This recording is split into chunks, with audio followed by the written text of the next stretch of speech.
In the rotting battlefields of an alternate reality 20th century Europe, where angels wear gas masks and heretics march to war, this is not your average skirmish game. This is Trench Crusade, a nightmare of steel, scripture, and shrapnel.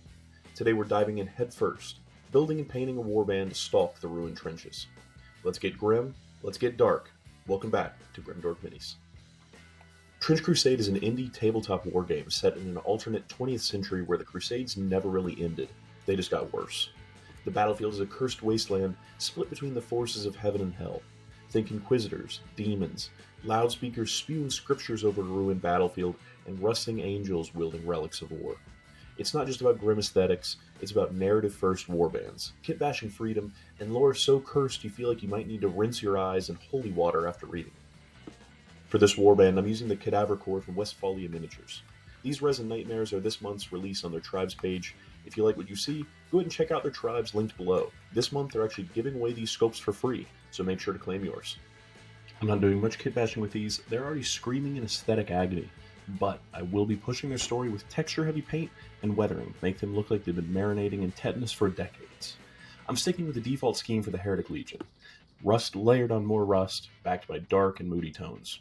This paint job isn't about bright or eye-popping color, it's about learning to build atmosphere with texture, paint steel that looks centuries old, and creating worn leather with just a few acrylic steps. So let's get into it. To begin, we're going to prime our models in black. After all, we don't want that translucent green to come through. Then we're going to start our metal by base coating in Rhinox hide. Weird, right? Starting from brown and not just going in with a metal color. For our purposes, this is actually going to play right into our hand. We don't want the majority of our chest plate to be shiny metal. Instead, we want it to be super rusted and dingy. By starting with a brown with red undertone, we set ourselves up for future steps.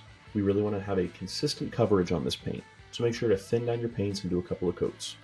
If you have a few areas of dark black, or like some areas where it doesn't quite cover fully, that's fine, that'll just add a little bit to the realism. Next, we're going to take some thinned down scrag brown, about 2 parts water to 1 part paint, and then start our rust. Go ahead and grab a bit of sponge and dab it into our paint. This is going to give us a bit of give and transparency when layering it over our model. We don't want this to be opaque, as it will make our next steps of blending much more difficult. By using a sponge, it's going to give us this irregular texture that targets raised and flat areas on the model, giving us a really quick rust effect. Once we have it done with the sponge, we're then going to come back in with a little bit of brushwork and just do a very, very light stipple on areas that are more concentrated with this orangey color. At this point, our model's looking super disorganized and muddy, but that's kind of the point. So to tie all of our rust in and make sure we have this reddish-orange rust hue, we're going to take a Vallejo light rust wash and go ahead and go in with a more targeted wash, being intentional with where we lay this down and only going for areas that collected a lot of our previous scrag brown. This is going to kind of blend all of the colors together. When metal oxidizes, the orange kind of spreads out and doesn't necessarily just stick in little tiny dots. So our metal armor is in step 4 and doesn't have any metal. Let's go ahead and change that. As we're getting into this guy, I just want to make sure that we keep close to our subject matter. I want it to appear as if these soldiers have been recycling old bits of armor for decades. Let's go ahead and take our sponge back out and then dip into and start dabbing onto this model. I want to cover maybe 50% of our previous layer with this dark silver color from ProAcryl. In this step, we don't really want to water our paint at all. If we dab it and it creates uneven texture, then that's perfect for this, because that's going to create irregularities on the surface, more divots, more slightly raised and bubbled up areas. It's going to give a really unique look. So I've not really gone for texture with excess paint before, intentionally at least, but honestly I'm quite pleased with how that turned out on this. Once we have our sponge work done, I am going to go back in with a light bit of brushing and just go ahead and target those areas that are going to be really hard to actually hit with the sponge. That's going to be areas that are tucked away underneath an arm and that sort of thing.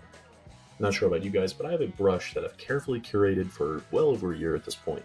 By taking as little care of it as possible, I have managed to create the perfect brush for weathering. More spindly than a dry brush, more wiry than a sponge, stiff and splayed enough to create really interesting patterns. It is just the best in this instance to take a bit of silver and drag it along our edges to create some uneven texture and highlights, as well as give us like tiny little scratch marks on our surface that we just applied. Onto our fabric, we're going to be taking a 50-50 mix of black and Xandri dust. This is going to give a yellow-gray color that fits into the setting and overall color palette of our models. As a means of creating unifying colors, I've tried to make the topmost highlight color, the base tone, mixed with Xandri dust. This ties each element in with another. For this, I took it on the pant legs, shirt sleeves, and collar. throughout this model, whenever I go for another like top-end highlight, I've been trying to mix in Xandri dust just to give us this more unifying light, as if all of these models and elements are in the same environment.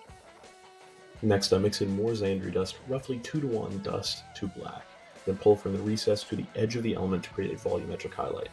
I want to focus on getting highlights that make sense within a cloud-covered battlefield. Try to give a light hatching on the edges of fabric surfaces that I'm painting. This is going to give it just a little bit of texture and interest without overwhelming the rest of the pieces of the model. For our leather details, I'm using Rhinox hide, once again keeping everything in the similar color scheme.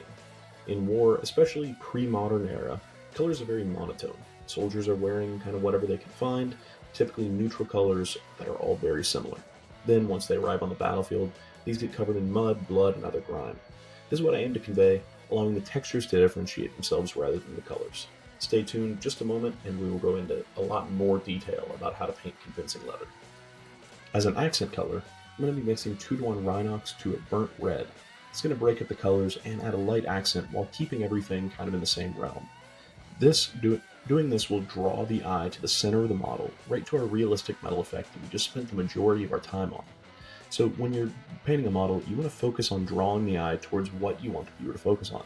To do this, just add a bit of an accent color that's going to pull the eye and manipulate the viewer's attention.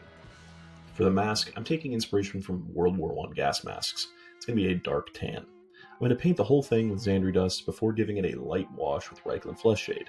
This ensures that it's bright, but not to the point of appearing out of place. For the rifle, it is made primarily of wood. So to achieve an actual realistic wood effect, you want to be following the grain. And in this case, the grain was established by the model. So with thin brush strokes and bright colors, for this I just took that same red-brown and mixed in Xandri dust. I do a couple layers of this in increasing brightness, just making sure to continue to pull in the same direction as the grain. So for me, I started at the butt and then worked towards the front of the gun, just consistently going in the same direction, multiple different scratches, and building up different layers and highlights. And to finish off the rifle, I'm going to hit it with a light Reupload Flesh Shade glaze. It's going to keep it in a warm brown palette and helps to blend in all those colors, acting as the varnish applied over the top of the wood in the factories. So onto our priest, we need to tackle the majority of this model as leather. So how do we want to paint that? When I paint leather, I follow 3 steps. 1. Identify your colors. Start with your base tone. This is going to be the deepest tone on your leather. Second is your mid-tone. It's whatever the mid-range color is. And third, the highlight. This is where the leather takes the most wear, edges, ridges, and that sort of thing. Second step is use scratches to highlight your material. Same deal as if we had just kind of highlighted the gun barrel. Just make sure you're going back and forth, one direction, very, very thin scratches. 3, you're going to glaze over the top of the highlights with your base tone. This is going to be a nice, easy glaze over basically the entire surface, just to tie in all of those colors, make it look more realistic and unified. So now that we understand how to do it, let's get going with it. Our base tone is going to be Rhinox hide. We are going to start our scratchy highlight with a 50-50 mix of that to Xandri dust. I want to start my brush strokes on the edges of materials, then pull towards the middle. This is going to be folds or edges of the fabric, doing many thin strokes. This is going to create a subtle texture that demonstrates the miles traveled in this leather trench coat. I want to focus this effect on areas that are in sunlight. That are going to be areas like the lapels, flap of the coat, and then other large flaps.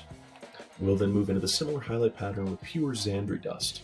When doing this, I want to keep it scratchy, but also focus some very thin edge highlights along the flaps and folds of materials. When I do this, I'm taking the edges of my brush and just tipping it and tapping it along the edges. This is going to create unique and uneven highlights, which are characteristics of the wear on leather. It isn't an even or perfect science, so not every inch of the edge is going to receive this highlight. And to finish up our leather effect, we're going to water down our base tone, Rhinox hide, about 3 parts of water to 1 part of paint. I then like to wick off my brush and get most of the paint out, then dry it across the entire leather surface. This brings all of the scratches and highlights into the same spectrum and unifies the whole thing. On the next slide, you're going to see that our priest gained a few new colors.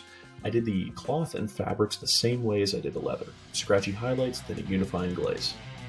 Now that we've got these guys painted up, let's go ahead and introduce the first 3 completed characters of my Trench Crusade warband.